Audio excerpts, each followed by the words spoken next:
What's up, YouTube? This is Brandon and Gary here from Third Grade Duelist. So we're going to go ahead and do a different video for you guys. We've been promising content like this for a while, so we'll get right into it. Today, we're coming at you guys with our top 5 underrated rogue decks. So what we mean by that is this is a deck that we feel like you could take to a regional and possibly, get a top 32 or top 24 and get an invite with. Maybe not necessarily top 8, but you could definitely get an invite to nationals with one of these decks. I definitely feel like that. As long as you side properly, I can agree. So side deck and pilot are two key things in these, but that's all of Yu-Gi-Oh! At least 50% of your games are played inside. So as a player, it's something you need to keep in mind. Side decking is very important. So build a proper side, especially when you're building a rogue deck. And then piloting. So make sure you know your deck and you know your opponent's deck. So you need to know the deck that your opponent's playing and know how to interact with that deck and to stop it properly. So those are two key elements when thinking and playing with a rogue deck. So for number 5, and probably going to get some hate in the comment section for this one, but my number 5 deck is Evil Swarm. Now, I chose Evil Swarm because anytime a meta is defined by a high-level boss monster that is special summoned, Evil Swarm is automatically good. Now, I know Thunder Dragons definitely isn't like the best deck in the format, but it is a good contender, and it's something you're probably going to see at a higher level event like that. So Evil Swarm just shuts that deck down. They literally cannot play the game. And then Bahamut. So, going second with Evil Swarm, if you play against Thunder Dragons, you just Bahamut steal the Colossus. And steal everything. It's so funny and it's so good, and they know what to do. And also Pandemic. So Infestation Pandemic is a really good card, and so Evil Swarm has that built-in searchable protection against stuff like spells and traps, so like Sky Striker. So it has a decent Sky Striker matchup because of that. And the deck can afford some room in the main deck to play hand traps like Droll and Lockbird, and Veiler, Ghost Ogre, Impertinence. If you can afford the Impertinence of this deck, this makes this deck a lot better, which I understand Impertinence isn't a card that, everyone can have, but with a deck like this, you could totally get, and it would help quite a bit. So it has a decent FTK matchup if you open hand trap. It does well against Thunder Dragons. You have a good matchup against Sky Striker. The Goki is probably the hardest matchup for this deck because if they extra link you, you're losing unless you open an out that you've main decked in your deck. And then it does well against Altergeist. Now, Evil Swarm kind of has a hard matchup against any deck that, tries to outgrind it or can put up a lot of back row, but you can beat Altergeist with this deck because of cards like Pandemic. Now, another reason why I chose this deck is because of the rank 4 toolbox that this deck offers, stuff like Castel and Honor Arc. These cards aren't being played anymore, and those cards are really good in the meta. So, that's something to think about. Anything you want to add to this, Gary? Your dog. About to fire. But, really, no. But like Brandon said, though, you also have Ouroboros, which right hand you can actually get him out, spin it back to the hand or extra deck. And Rescue Rabbit's at 3 now. Rescue Rabbit's at 3. Which is good for that deck. So Rescue Rabbit, and then, you can set 4 with Rescue Rabbit, make Ophion and pass is really good. Also, the deck can main deck 2 meta-killing cards right now. Macrocosmos and D-Fissure. So if you're scared of a hand trap, play D-Fissure, go with your play. You flip Macrocosmos against any deck in the meta right now, they're losing. Sky Striker, example. Perfect. As long as they don't open Jamming Waves. Yeah, but you got Pandemic. Well, Jamming Waves will destroy Macro, but Pandemic will protect Ophion, yes. Fair enough. But, D-Fissure and Macro, 2 meta-killing decks right now. And that deck can main deck it with little to no repercussions. The most that's going to hurt is your Kirkion Recursion, and that's it. So that's why we chose Evil Swarm for number 5 slot. Number 4 will be Crusadia. Whether it be the Black Garden or their Kaiju variant, you're going to either tribute your stuff, they're going to tribute your stuff, or they're just going to summon a bunch of tokens on your side of the board. Make what is it? Ecomax? Yeah, Ecomax. Ecomax, attack for double piercing, game. They're gaming you right there, and the deck is pretty consistent. Yeah, it's a going second deck. So if you go second, if you make them go second, probably go to game 2. Honestly, because it's consistent. They're trying to OTK you then and there. And if you're playing the FTK, you better hope that they just don't open that they just didn't open a hand trap. And the deck can't afford a little bit of room to main deck at least triple Droll, which is Droll is the best hand trap in the game right now. And Impertinence is really good. Now, as I said earlier, not everyone can afford Impertinence, and Droll is definitely the cheaper option. So, and Droll is still really good, and so that deck can afford a little bit of room to play that card. So, for number 3, we chose Dinos. And I only need to say one thing about the second Conductor. Conductor's stupid. Like, Conductor is arguably one of the best boss monsters printed ever. I mean, Book of Moon, everything. Send everything for 1,000. It's a good card. Now, something else that Dinos have is they're consistent. You know, triple Fossil Dig, Overraptor. You know, they can make a first turn, you know, Conductor with Logia. with Logia, with Overx, or with the one that searches at Evolution Pill. So X or whatever. Yeah, Overtex. And so, like, they can make first turn boards, and the deck can go second in OTK. So, there's, like, either way, going first, second, the deck can do well. And again, like, this is another deck that can afford a little bit of room in the main deck to main deck hand traps like Droll, because you're playing double Evolution Pill. And so being able to main deck like a hand trap like that, just double Evolution Pill for an Overtex or a Conductor is stupid good. Well, like Braden at our locals, that's his pill targets. If he doesn't use them, he's using them for pill. So, like, it's a win-win. Like, you can't go wrong with the hand traps in that deck. And the deck is really consistent. You know, the deck, you know, throughout, like, the past few months, like, the past, you know, couple of years, the deck's been out, the deck, you know, is good. You know, and it's something you can play at a regional and do well with. So no matter if it's Lost World or just regular Dinos, it does good. Again, though, as we said earlier, side deck and pilot are key in this, and you build a good side deck with Dinos, you're going to be a hard person to beat. I mean, there's a reason, let's see, what's the name of that? The malicious, no, it's not malicious.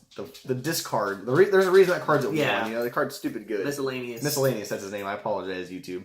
Don't hate me in the comment all section. Dino lovers. Yeah. Rex Raptors. But, like you Rex Raptors. But that's why we chose Dinos for number 3 slot. Number 2, old school, kinda. Like 8-year-old. Trickstar. It's a small engine. You can afford all the hand traps, pertinence, anything. Like Droll. Well, I mean, they already made that, so. Yeah. Oh, the Reincarnation Droll lock. Stupid good. It's essentially saying that the opponent can't play the game. Like, especially when double Reincarnation and Droll, they're not even going to get a chance to do anything. Neg 12 can't do anything. You just lose. you can't play the game without any cards in your hand. No.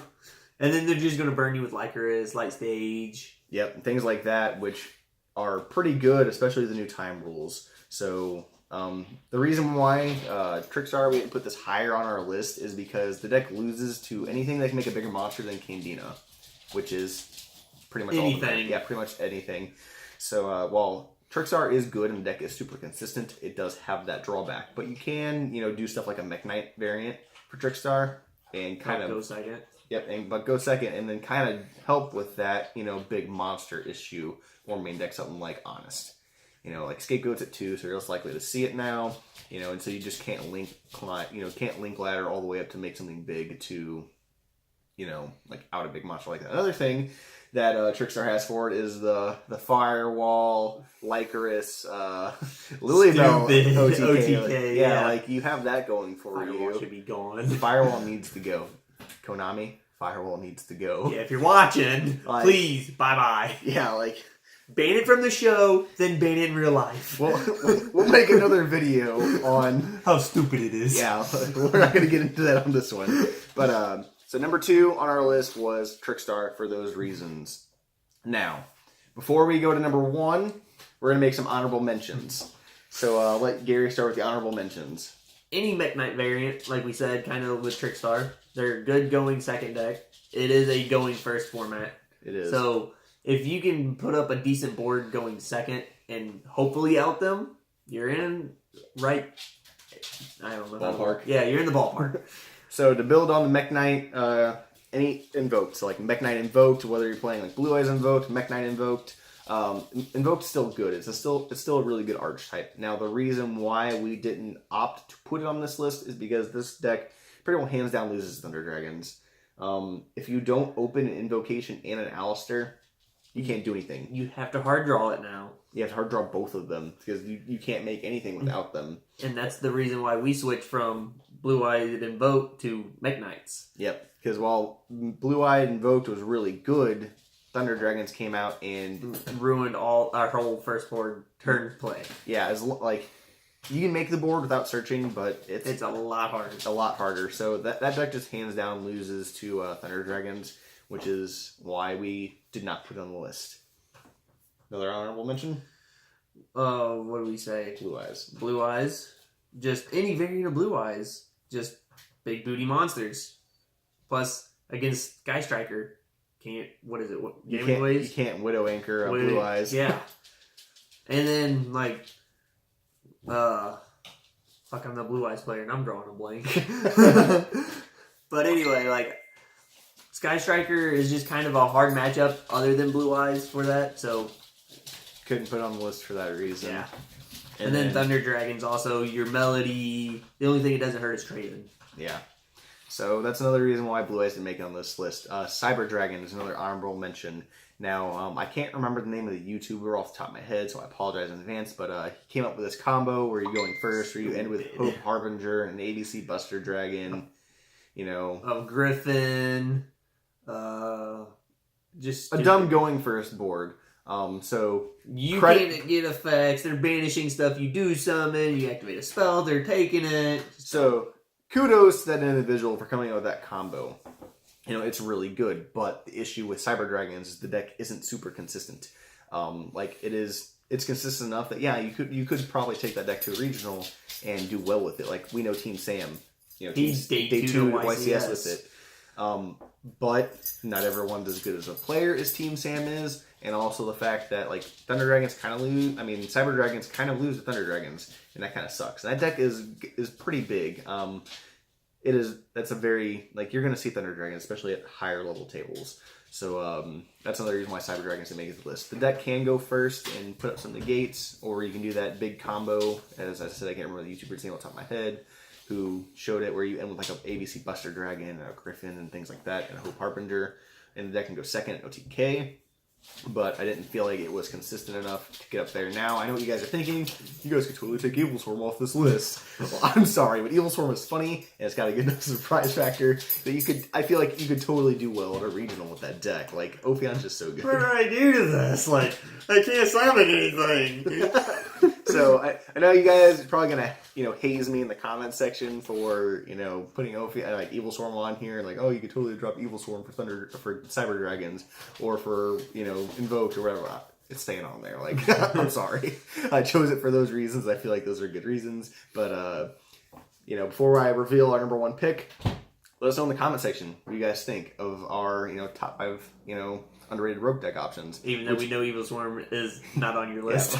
I know you guys are going to disagree with it on some of it, but I love to hear your guys' feedback, whether it's, positive, negative. Like, I understand, like, not everything you guys say about me is going to be positive, everything you guys say about Gary is going to be positive. Hey, negative is how we learn. Yeah, I mean, that constructive criticism helps make us better, and will help make better content for you guys, which is something we want. So let us know what you guys think, good or bad. I'm not afraid. Now, number 1, drum roll. Now, I know this is kind of biased, but Lair of Darkness Infernoids. Now, I chose this deck for several reasons. I feel like a bunch of people are sleeping on this deck. The deck can go first or second. You can go first, resolve Void Feast, and have 3 interruptions on your opponent's turn because of Lair of Darkness. Because as Sajet, you can tribute the opponent's monster for cost banish card of their graveyard, so you literally just outed a monster, and they can't respond until the monster's already off the field because it's cost. And then you're gonna have a spell and trap negate and a monster negate. And if you open a good enough hand, you can play Omega, pluck a card out of their hand, resolve Void Feast, and you're pretty much telling your opponent they have to play with 2 cards in Yu-Gi-Oh, which is good. The deck, for you. For me, yeah, it's not good for the opponent. And then the deck can go second very well, again, because of a card like Lair of Darkness. Like Lair of Darkness and any of, and Sestimus, Atandal, or Sajet, Lair of Darkness and any of those 3 cards, you're outing any monster on the field. Lair of Darkness and Monster Gate, you're tributing any monster on the field and you're outing any board. I can't say any board, but you're, outing a problem card because of something like that. And then Void Imagination. Dumb. Card is super dumb. Like, Void Imagination. If I open Void Imagination and if I can play any other monster, I'm gonna OTK. Like, I'm gonna OTK you. As long as you don't have a response or a way to stop me, you're getting OTK'd. I'm gonna send triple into test, pop your field, you know, and then and go from there and swing for game. You know, make either a Doolittle Chimera or a Wee Witch, and then just swing for damage. So the deck is really good in those regards, and the deck is consistent enough to do well. I mean, the last 2 regionals I went to. What was it, 19th? No, I got 14th. Oh, in Indianapolis, Indiana, back when Pen Magician FTK was still relevant. And I went to a St. Louis regional and got 14th. You know, Pen Magician FTK was still relevant, and so was True Draco. You know, I went X2 at both of those events with that deck, and my only losses were to FTKs. So I feel like that says something about the deck. And like, even though like Monster Gate and Reasoning are still a thing, you can still afford the room in the main deck if you want to play like Droll and Lockbird. I mean, so you just, you know, Monster Gate or like Droll and Lockbird's level 1. So like if you hit the Droll off the Monster Gate or Reasoning, you can always just make Link Karibo. You know, so that is why I chose Lair of Darkness as my number 1 spot on the underrated Rogue deck. So as I said in the beginning of this video, these are decks that I feel like you could take to a regional and get an invite with, you know, and do well with it. People aren't playing, and people are definitely sleeping on Evil Storm and Lair of Darkness Infernoid. So that's it for the video, guys. As I said earlier, like, comment, subscribe. Let us know what you guys thought of this video. If you guys liked it, let us know. We'll keep making more content like this for you guys, which I understand. The dog hit the phone. I apologize, YouTube. But we'll keep making more content like this for you guys, which I understand. We've been promising for a couple months now to do something like this. We've all been like super busy, so it's been kind of hard to get together. Usually just like me and Gary get together and then we do stuff like this. But if you guys like this, let us know. We'll keep making more content like this. And as I said earlier, drop in the comment section. Let us know what you guys want us to make. Like, we want to make content that you guys view, and we want to make this a better experience for everybody. So I think the next thing we're going to do is side decking, and should be about it on our list for now. So let us know what you guys want to see. We might also do a deck building, like, because we have an aggressive play style, and then like our teammates have a more of a control-y board like feel. So like, we clash heads with them all the time. We're like, oh, this is good. They're like, no.